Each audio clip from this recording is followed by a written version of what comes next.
Unjuk rasa yang diwarnai kericuhan pada Kamis malam menyisakan duka dengan tewasnya sopir ojek online akibat terlindas kendaraan taktis aparat. Namun di balik itu ada sejumlah tuntutan masyarakat yang ingin didengar oleh pemerintah. Lalu bagaimanakah DPR RI menjawab tuntutan para peserta aksi unjuk rasa Kamis kemarin? Kita bahas langsung bersama Ketua Komisi 2 DPR RI Ahmad Doli Kurnia. Selamat sore Bang Doli, apa kabar? Selamat sore, alhamdulillah baik. Baik, saya alhamdulillah. koreksi, saya udah nggak ketua Komisi 2 lagi, Mas. Ya, komisi berapa Bang? Anggota Komisi 2. Anggota Komisi 2. Pimpinannya di Balek. Baik. Bang Doli, supaya isu ini tidak bergeser dari kemarin banyak tuntutan ya, termasuk aksi demo buruh, kemudian demo mahasiswa. Kita ingin tanya saja, isu-isu buruh itu sebenarnya kemarin menjadi topik utama di aksi demonstrasi kemarin. Agenda utama aksi unjuk rasa ribuan buruh Kamis kemarin itu isu buruh begitu ya. Mereka mendesak pemerintah menaikkan upah minimum 2026 sebesar 8,5 sampai 10%. DPR apakah sempat membahas ini dan bagaimana tanggapannya, Bang Doli? Pertama, saya kira kita semua, termasuk saya atas nama pribadi, mengucapkan atau menyampaikan rasa bela sungkawa ya atas berpulangnya saudara Afran Kurniawan itu yang menjadi korban tadi malam. Tentu kita semuanya tidak menginginkan kejadian itu, dan ini menurut saya pelajaran lah buat kita semua ya, bahwa memang seharusnya tidak ada yang salah dalam penyampaian aspirasi setiap anggota masyarakat kepada wakil-wakilnya di DPR, tetapi juga pada saat yang sama tentu kita berharap semuanya bisa berjalan dengan baik, dengan tertib, seperti itu ya. Dan ini tentu akan menjadi evaluasi kita semua, apalagi tadi pagi kita sudah mendengarkan pidato Presiden yang meminta kepada kita semua untuk menahan diri, tidak terpancing, kita tahan semua situasi agar tetap kondusif sambil kita nanti mengikuti proses pengusutan tuntas ya. Pak Presiden juga berjanji untuk mengusut tuntas kejadian tadi malam sampai meninggalnya almarhum Afan itu. Nah, kemudian soal aspirasi yang disampaikan kemarin ya, tentu saya memberikan penghormatan, apresiasi kepada siapa saja, seluruh warga negara Indonesia yang mempunyai keinginan, aspirasi, penyampaian kepentingan untuk menyampaikannya dengan kepada siapa, dengan cara apa saja, apakah melalui media, melalui secara langsung, sampaikan ke DPR. Kita tentu semuanya menghargai itu, termasuk apa yang disampaikan oleh Bapak Ibu kawan-kawan buruh kita kemarin ya. Saya kira tidak ada yang salah apa yang mereka sampaikan. Tuntutan mereka juga tidak ada yang salah. Yang namanya menyampaikan aspirasi, keinginan, tuntutan sebagai rakyat yang berdaulat, saya kira tidak ada yang keliru di sana gitu. Nah, soal nanti kemudian tindak lanjutnya, tentu kan aspirasi itu baru disampaikan kemarin. Tentu kami akan menjadikan itu perhatian ya. Tadi pada saat-saat rapat-rapat di DPR terkait dengan masalah itu. Kan kami sudah dibagi menjadi komisi-komisi, terus kemudian ada mitra-mitra kerjanya di pemerintah ya. Nah, tentu nanti akan kami sampaikan apa yang menjadi aspirasi Bapak Ibu buruh yang kemarin. Oke, Bang Doli, ada beberapa tuntutan dari isu-isu buruh ini ya. Di antaranya tadi menaikkan upah minimum, kemudian juga menolak PHK, penghapusan outsourcing dan segala macam begitu. Tuntutan ini sebenarnya terjadi setiap tahun, apalagi di hari buruh setiap Mei begitu ya. Lalu mengapa aksi demonstrasi dengan tuntutan serupa ini terus berulang? Apakah selama ini anggota Dewan di DPR RI sempat membahas ini? Kenapa sampai tidak ada perubahan sehingga masih banyak tuntutan dari kaum buruh? Kira-kira apa yang terjadi di anggota Dewan, Bang Doli? Ya, tentu kan kebijakan terakhir terhadap kenaikan upah, terus kemudian kebijakan menghilangkan outsourcing dan segala macam itu adalah keputusan pemerintah ya. Kami sebagai mitra pemerintah di DPR tentu selalu mendiskusikan ya bagaimana sebetulnya seluruh warga Indonesia ini semakin hari semakin sejahtera, termasuk PNS, termasuk tenaga honorer, guru, tenaga kesehatan, dan juga teman-teman buruh atau pekerja. Tidak ada saya kira pemerintah yang tidak menginginkan rakyatnya sejahtera. Itu menjadi tanggung jawab yang utama buat pemerintah termasuk kami di DPR. Nah, kalau misalnya pertanyaannya kenapa setiap saat ya, ya kalau misalnya disebutkan tuntutan itu terus terjadi karena tidak ada kenaikan, ya dari dulu saya kira kita situasinya sudah lebih baik ya dibandingkan dengan kemarin-kemarin. Juga termasuk upah minimum kita terus dari tahun ke tahun, dari waktu ke waktu saya kira ada kenaikan.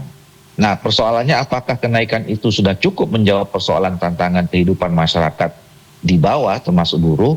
Ya, itu relatif. Mungkin saja bisa belum cukup, apalagi mungkin memang saat ini situasi ekonomi kita kan masih banyak PR yang harus kita kerjakan gitu. Jadi dengan situasi ekonomi yang mungkin relatif agak berat, ya dengan upah minimum yang mereka dapatkan sekarang itu dirasakan tidak cukup untuk mereka buat survive, makanya mereka menuntut kembali.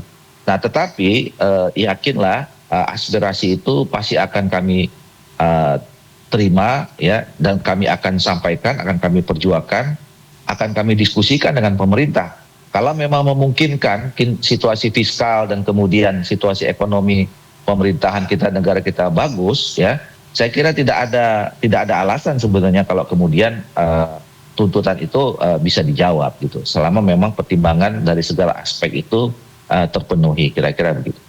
Ya, ya. Bang Doli, kemarin aksi demonstrasi sempat diambil alih oleh kelompok mahasiswa ya pada Kamis siang sampai malam begitu. Salah satu yang mereka tuntut adalah tolong batalkan kebijakan pemerintah mengenai tunjangan dan fasilitas mewah terhadap anggota dewan. Apakah DPR RI akan mempertimbangkan hal ini mengingat kondisi ekonomi masyarakat kita memang sebagian besar sangat lesu begitu ya di beberapa wilayah, bahkan angka kemiskinan masih cukup tinggi. Apakah DPR RI sudah sempat membahas ini? Karena banyak sekali komen negatif di masyarakat ya tentang anggota dewan meminta ada tunjangan beras yang ditambah, ada tunjangan rumah yang ditambah. Apakah DPR RI akan membahas ini lebih intens lagi ke depannya atau seperti apa Bang Doli? Iya, pertama kalau dikaitkan dengan soal pertanyaan ke DPR, saya sekali lagi menyampaikan permohonan maaf ya.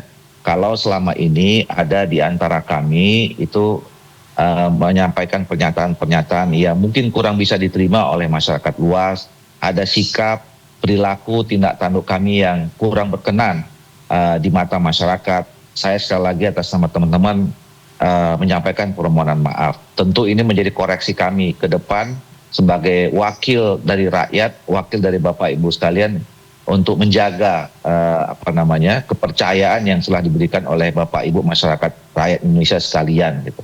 Dan kami tentu akan berjanji bersungguh-sungguh untuk menjadi wakil rakyat yang fokus bekerja untuk kepentingan rakyat, bangsa dan negara.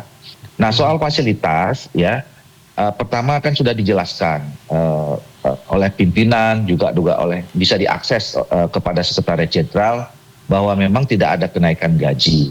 Nah, soal yang kemarin menjadi pemicu perdebatan ya di dalam masyarakat itu kan soal tunjangan rumah ya. Tunjangan rumah itu kemarin dijelaskan bahwa selama ini anggota DPR itu punya rumah dinas sudah berperode-perode. Tetapi untuk periode yang sekarang ini 2024-2029 itu rumah dinasnya yang memang itu adalah hak kepemilikan Sekretariat Kementerian Keuangan itu dikembalikan ya kepada negara. Jadi anggota DPR RI sekarang tidak punya rumah dinas seperti periode yang kemarin. Nah, atas dasar itu pemerintah kemudian memberikan kompensasi untuk mencari rumah ya, diasumsikan untuk mengontrak rumah terutama bagi Bapak Ibu anggota DPR yang mungkin baru pertama jadi anggota DPR yang selama ini juga tinggalnya di daerah, domisilinya di daerah untuk kemudian mencari itu. Dan kemudian sudah dijelaskan tunjangan perumahan itu cuma hanya berlaku 1 tahun sampai Oktober 2025. Jadi sebenarnya bukan sudah diperbincangkan, sudah diambil keputusan dan juga disampaikan ke publik. Tunjangan perumahan yang tadi mendapatkan sorotan dari masyarakat itu sudah ditiadakan nanti sejak bulan November yang akan datang. Karena memang itu diberlakukan untuk 1 tahun saja untuk mengontrak rumah 6 tahun. Yeah. Nah, jadi dan kemudian saya ingin juga menjelaskan bahwa selama ini pun sebetulnya fasilitas termasuk gaji yang diterima oleh anggota DPR itu setahu saya ya sebetulnya tidak juga untuk dipergunakan untuk mewah-mewah, tapi karena selama ini kan juga kami punya tugas tanggung jawab. Kalaupun misalnya punya rumah itu ya, rumah itu juga selalu ditempatkan oleh banyak anggota masyarakat yang sering datang. Misalnya kalau kami punya konstituen di daerah yang jauh ya, di luar Pulau Jawa, misalnya kalau di Jakarta, ya tentu selalu kami tempatkan untuk menerima bahkan menginap di tempat kami tinggal, rumah dinas itu dulu, dan rumah sekarang yang sedang kita kontrak itu. Jadi sebetulnya semuanya kami berupaya ya, kami berupaya untuk semaksimal mungkin bagaimana untuk selalu bisa dekat, mendengarkan setiap hari aspirasi, kritik, saran, masukan yang disampaikan kepada rakyat, dan selalu orientasi kami adalah memperjuangkan aspirasi dan kepentingan rakyat.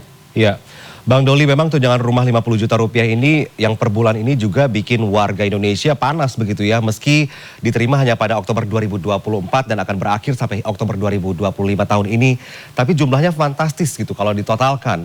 Kita ingin tahu apa sebenarnya urgensi tunjangan rumah sebesar itu bagi anggota DPR RI, Bang Doli?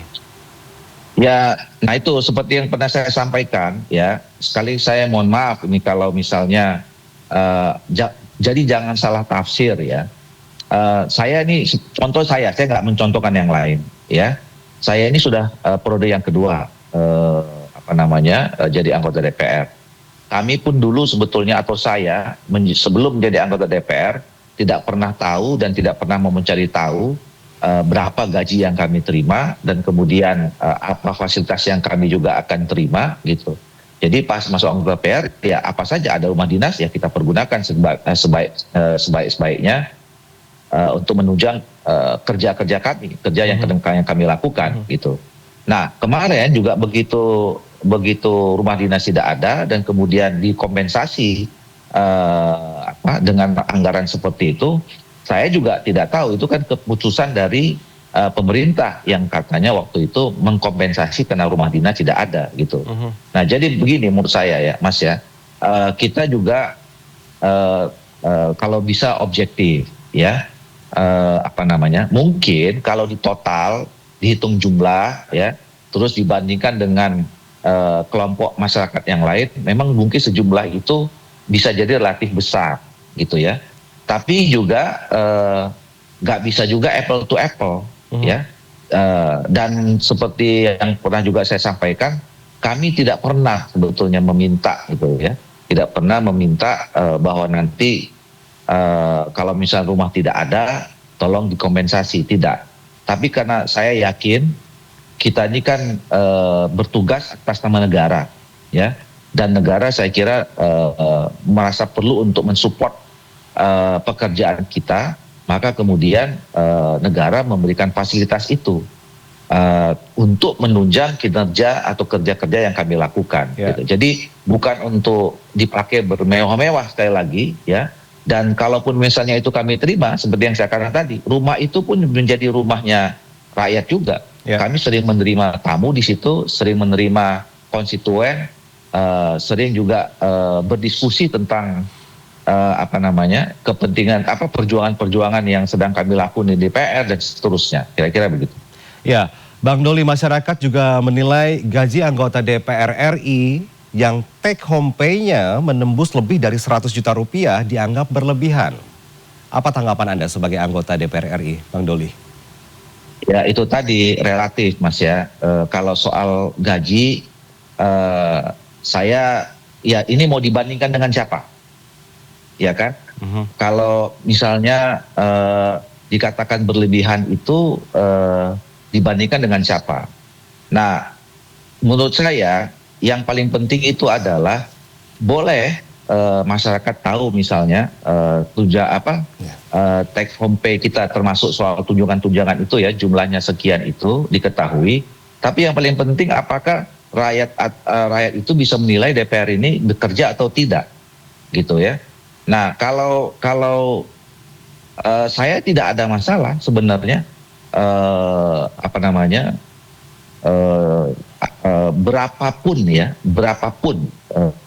misalnya ditetapkan gaji, ketika kita sudah berniat menjadi wakil rakyat dan terpilih di anggota DPR, ya apa yang kami terima itulah yang kami kerjakan, gitu. Nah, soal besar kecilnya menurut saya relatif, ya. Karena gini, Mas, kadang-kadang ya, kalau mau hitung-hitungan, ya, kami ini misalnya kayak saya. Punya konstituen di daerah pemilihan Sumatera Utara 3 sana sekitar 2 juta 3 juta manusia. Ada 10 kabupaten kota gitu ya. Nah, tentu kami punya tanggung jawab untuk senantiasa hadir di sana. Walaupun tanggung jawab kami ini gini, anggota DPRD kan punya tanggung jawab 2 sebetulnya. Konstituennya ada 2. Konstituen utama dan besarnya itu adalah konstitusi masyarakat nasional, ya. Semua aspirasi apalagi dari kelompok manapun harus kami terima dan kami perjuangkan. Kemudian yang kedua adalah soal konstituen yang memilih kami di daerah. Nah, ini kan juga dari tanggung jawab kami yang kami juga harus urus. Jadi yang kami urus ini adalah konstituen nasional dan konstituen di daerah.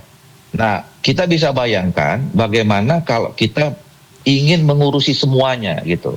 Makanya tadi saya katakan, kalau bicara tentang soal gaji, dikatakan berlebihan itu dalam konteks mana? Satu, dalam konteks misalnya dibandingkan dengan pekerjaan yang lain. Yang kedua, berlebihan kalau dibandingkan dengan tanggung jawab, gitu ya, tanggung jawab. Nah, tapi sekali lagi saya katakan, kami menerima kritik, menerima saran, dan itu menjadi catatan buat kami untuk bekerja lebih sungguh-sungguh. Berapapun gaji negara yang diberikan kepada kami. Baik, semoga apa yang dituntut oleh masyarakat, termasuk mahasiswa, termasuk kaum buruh juga dijawab oleh pemerintah, dan dipastikan DPR RI juga akan mendorong pemerintah untuk bisa sebagaimana mungkin, bisa seefisien mungkin, seefektif mungkin untuk mencapai tujuan-tujuan yang dituntut mereka begitu. Terima kasih Bang Doli sudah bergabung bersama kami di CNN Indonesia Breaking News. Sehat selalu Bang Doli. Assalamualaikum. Sama-sama. Salam.